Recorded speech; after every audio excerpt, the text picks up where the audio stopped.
अस्वाभाविक भाव में तापमात्रा बढ़ी चली फेब्रुआरी शेष सप्ताह प्रकोप किछि एभली रहिला जे अनेक दशंधिर रेकर्ड भांगी जाइतिला। पाणीपाग विभाग पूर्वानुमान कर सारी एथर ताती असंभाल हेब स्वाभाविक ठारू 5 डिग्री अधिक रहुछि ग्रीष्म प्रवाह। गत 25 तारिख में देश में सबुठारु उत्तप्त सहर थिला राजधानी। लगातार भाव में राजधानी में तापमात्रा अधिक रहुछि दिन में घर बाहर मुस्किल हो जाउछि। राज्यर अधिकांश जिले में स्थिति एमिति रहुछि। तापमात्रा प्रकोप किछि एभली ढंग से रही जे सरकारी स्तर में मुकाबला प्रस्तुति आरंभ हो जाइछि। एसआरसी पक्षरु समस्त जिलापाल को चिठी लिखि सतर्क रहिबाकु निर्देश दिया जाइछि। तापमात्रा बढ़ुवा पछरे अनेक दिग रहिथिबा बेले जंगल में व्यापुथिबा निया को एक प्रमुख कारण भाव में उपस्थापन करा जाउछि। राज्यर अनेक जंगल एवं जलुथबार चित्र सामना को आसुछि। किछि तथ्य उपर नजर पकाइबा एवं बुझिबाकु चेष्टा करिबा काहेकि जंगल निया मानव समाज पई एक आह्वान हुई सामना को आसुछि, काहेकि एहा आम पई एक बड़ धरणर विपद। जंगल नियार तथ्य केमिति आसे ताकु प्रथमे बुझिबा। देश में दुई प्रक्रिया भितर जंगल निया को ठाब करा जाइथाय, अर्थात केउ जंगल रे निया लागिछि कि नाही ताहा दुई प्रकार रे जणा पड़िथाय।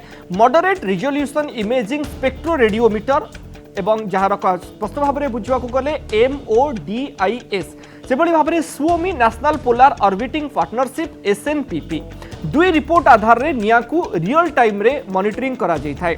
MODIS रे निर्दिष्ट सैटेलाइट रे विस्तृत अंचलर निया को ठाब करा जाइथाय। व्यापक भाव में बड़ निया एथिरे ठाब होइताय। निया को ठाब करिबा पई सैटेलाइट रो इमेज रिजोल्यूशन पाखापाखी 1 किलोमीटर रो बोली कहा जाउछि। 2004 रु नासार आक्वा एवं टेरा सैटेलाइट द्वारा यहाकू मॉनिटरिंग करा जाउछि।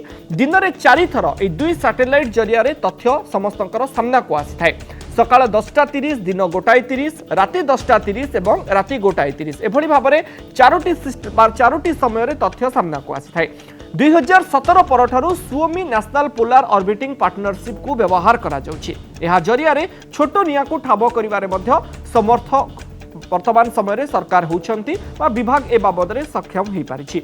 फॉरेस्ट फायर अलर्ट सिस्टम 2.0 जरिया रे नजर रखिबा सहित नियंत्रण करा जाउछ। अर्थात आपण मध्य जदि चाहिबे आपण को पाखकु जंगल नियार तथ्य सामना को आसी परिबो। एथि पई आपण को पंजीकरण करिबा को पड़िबो एवं निया लागिछि कि नाही से बाबद रे कोन पदक्षेप निया जाउछि से तथ्य मध्य समस्ते पाई परिबे। जंगल निया बाबद रे किछि आउ तथ्य उपर नजर पकांतु। जंगल निया स्टैटिस्टिक्स रे सारा देश रे ओडिशा हेउछि आगुआ, अर्थात सारा देश रे जेतिकी भी राज्य अच्छी जेतिकी भी राज्य रे जंगल निया लगुछि सेथिरे ओडिशा हेउछि 1 नंबर। 1 नवेम्बर 2020 परठारु 1038 स्थान रे बड़ धरणर निया लागिथिला। एई अवधि रे 8991 जंगल निया SNPP जरिया रे चिन्हट करा जेतला। छोटो पॉकेट रे जो निया लागुछि। ओडिशा पछको रहिछि मध्य प्रदेश, महाराष्ट्र, उत्तराखंड एवं तेलंगाना। ओडिशा होछि 1 नंबर जेउठी जंगल निया अति संकटजनक स्थिति रे रहिछि एवं चिंतार कारण पाल्टुछि। गत 7 दिन रे जंगल निया क्षेत्र रे मध्य ओडिशा स्थिति देश रे 1 नंबर। गत 7 दिन भितर जंगल नियार जेतिकी भी रिपोर्ट सामना को आछि एथिरे ओडिशा 1 नंबर रे रहिछि।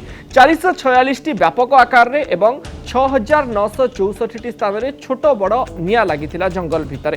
फेब्रुआरी मासरे सबुठारु अधिक जंगल निया घटना सामना को आछि। गत 4-5 मासर रिपोर्ट को जदि नजर पकाइबा मार्च मासर तथ्य जेतेबेले सामना को आसीबो ताहा फेब्रुआरी तुलन रे आहुरी यथेष्ट अधिक हेबो बोली फोरकास्ट करा जाइछि। राज्य रे जंगल तथ्य किछि नजर पकांतु। राज्य रे 51619 किलोमीटर जंगल रहिछि। 6970 किलोमीटर हेउछि घंच जंगल। सेतिरु प्राय 2.82% अंचल बा जंगल एक्सट्रीम कैटेगरी रे आसुछि, अर्थात एसबु स्थान रे जंगल रे निया लागिबार संभावना यथेष्ट अधिक थाए। 7.72% अंचल भेरी हाई एवं 13.32% अंचल हाई कैटेगरी रे आसुछि। पोडु चाष हेउछि जंगल निया पछर एक प्रमुख कारण। निया को आयत्त करिबा पई ग्राउंड लेवल रे कर्मचारी थिले भी सेमाने असमर्थ होउतबा किछि तथ्य सामना को आसुछि। FSI तथ्य बीट कर्मचारी को दिया जाय थाए एवं निया लिभार पूरा प्रक्रियाटी आरंभ होई थाए, किंतु निया लिभाइबारे सब बेले सफलता मिली न थाए जो कथा सिमिलीपाल रे भी सामना को आसिछि। सिमिलीपाल रो ए तथ्य ऊपर नजर पकांतु एवं सिमिलीपाल रे निया लागिबार तार प्रभाव प्रकृति ऊपर कोन पड़ी थाए ताकू जानि नियंतु। नजर पकांतु ए रिपोर्ट ऊपर।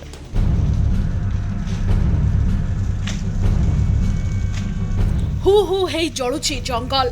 दिने की 2 दिन नुहे प्राय गोटे सप्ताह हेलाणी जंगल भितर ही जली जाउछि गछपत्र। मंद उद्देश्य रखी किछि न्यस्त स्वार्थ व्यक्ति जंगल रे निया लगाई देइतिबा अभियोग होइछि। तेबे एते बड़ अंचल रे निया लागिछि जे एहाकू काबू करिबा पई वन विभाग नयांत होई सारलेनी। जळुछि जंगल, संकटरे जंतु, सप्ताहे हेलाणी काबू हेउनी निया। मयूरभंज जिला सिमिलीपाଳ पाददेशरे थिबा जंगल समेत बेतनटी, रासगोविंदपुर, मोरडा आदि रेंज रे माड़ी चली निया, जहाँ फल जंगल आखपाख अंचल गाँ गुड़िक एवं विपद संकुल अवस्था रही। निया लागिबा कारणरू जंगल रे थिबा वन्यजंतुଙ୍କ जीवन प्रति विपद सृष्टि होइछि। बड़ कथा हेउछि सिमिलीपाଳ अभयारण्यरू किछि हाथी आसी एही जंगल रे बसवास करुथुवा मध्य अनेक समय रे देखिबाकू मिलिछि। जंगल आपे आपे निया लागेनी। आम से बहुत फायर लाइन भी कराई। फायर लाइन करने सत्वे किसी माने मिसक्रिएंट जो माने दुर्वृत्त लोक अच्छा से जानी जानी जंगल में निया लगुंट जहाँफल आम स्टाफ सफिसीयंट होना से निया को कंट्रोल करने एवं से लोक मैंने सहयोग करने परिवर्ते से मजाक देखापी भी किसी जगह ये हैरान करते आम स्टाफ मान को। तो सही जिनसटा बंद कले आम जंगल में निया लगे चांस बहुत कम। एपटे जंगल रे निया लागिबा घटना को नहीं उद्वेग प्रकाश करिछि मयूरभंज राजपरिवार। अखिता मंजरी भंजदेव ट्वीट करी लिखिछंती, सिमिलीपाଳର सौंदर्य को नष्ट करिबा एवं जीव जंतु को क्षति पहुंचाइबा पई एहा एक चक्रांत। तेणु उभय राज्य और केंद्र सरकार को एथिप्रति दृष्टि देबा पई से अनुरोध करिछंती। This is a request to state, to central, to the environmental ministry, to any of the Odiyas living within India or abroad to make some noise for what is going to happen, catalyzed by climate change in our state. Cyclone Foni and now the forest fires, Cyclone Amphan, the global health pandemic all over the world. This is just the beginning for what life will look like on a daily basis if Odiyas do not wake up and call action. I should request all the government people and the state government and the national level government to please come together and support the people of Mayurbhanj in putting the forest fires off and also then rehabilitating the humans as well as the animals.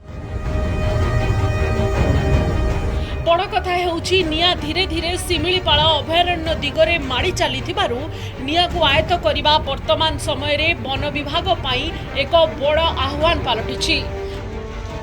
बारिपदारु Dol Govind Barik report, Kanak news.